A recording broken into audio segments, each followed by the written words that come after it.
How's it going, everybody? Today we're going to be taking a look at the Steyr M95/34.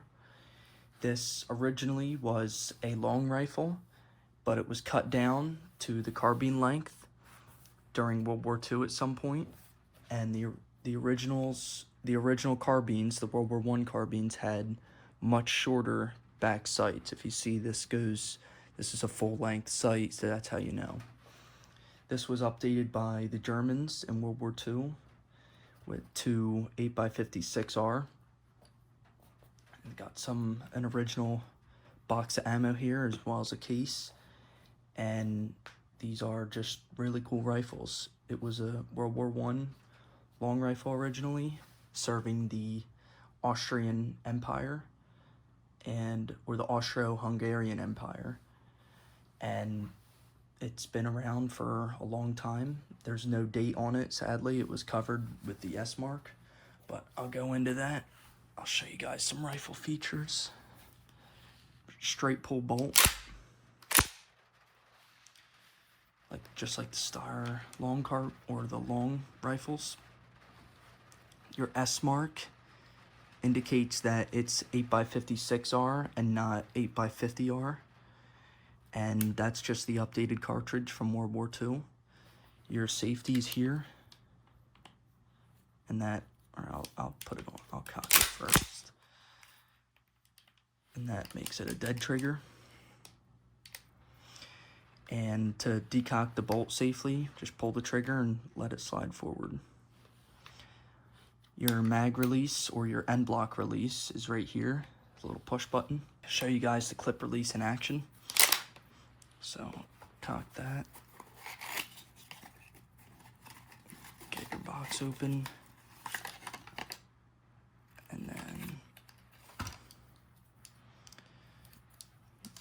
to load it, you just take it, push it straight down.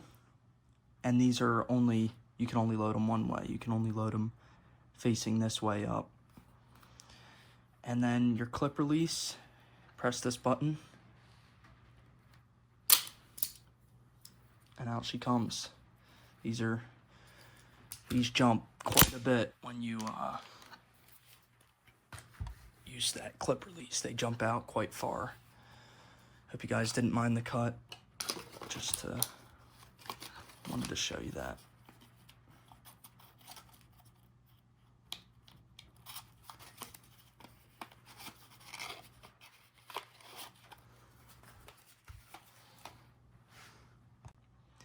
And it's fair to assume that this was probably a World War I rifle and cut down. There's no true date. I might see a partial 8 above the S there, or maybe half of a 3. It's so hard to tell.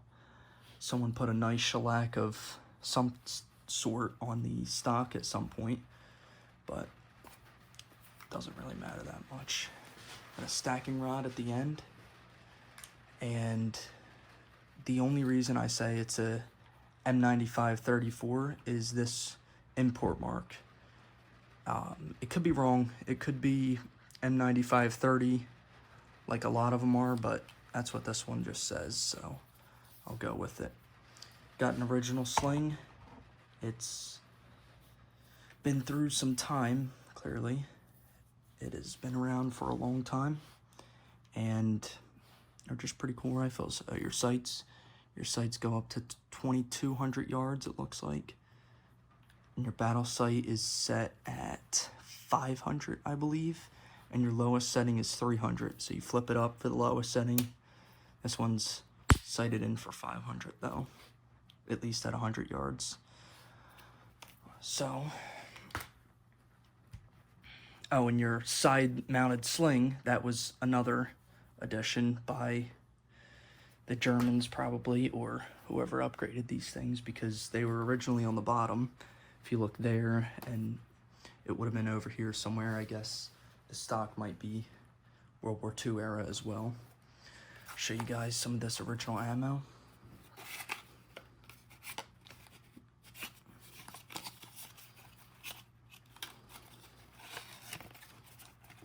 And most of these have not, there's 5 rounds in a clip, and it has the swastika down there. Put that back.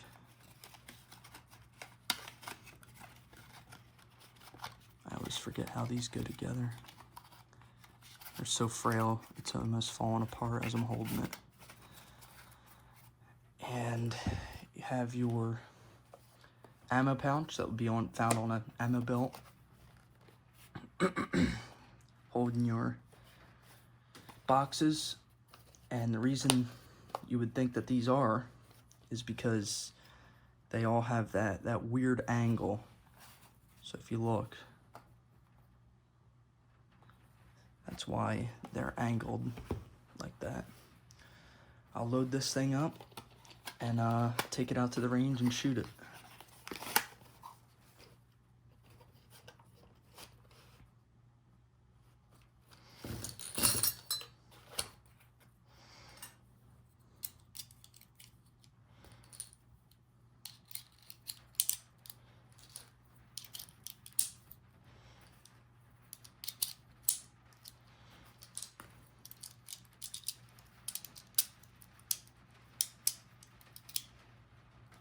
Your first 5, and these are marked with the Austrian double-headed eagle.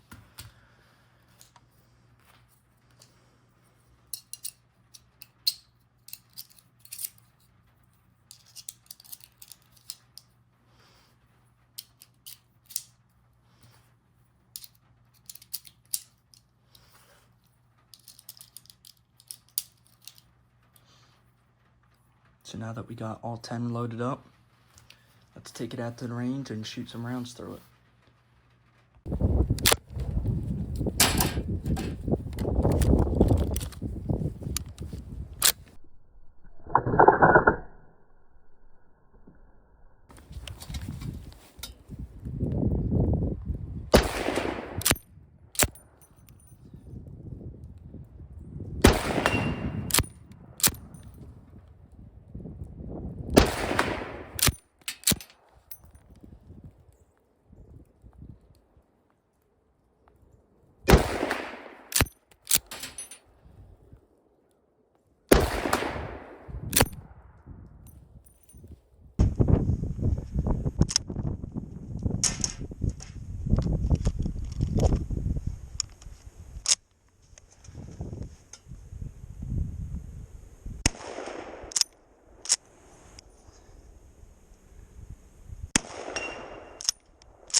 Thank you guys for watching.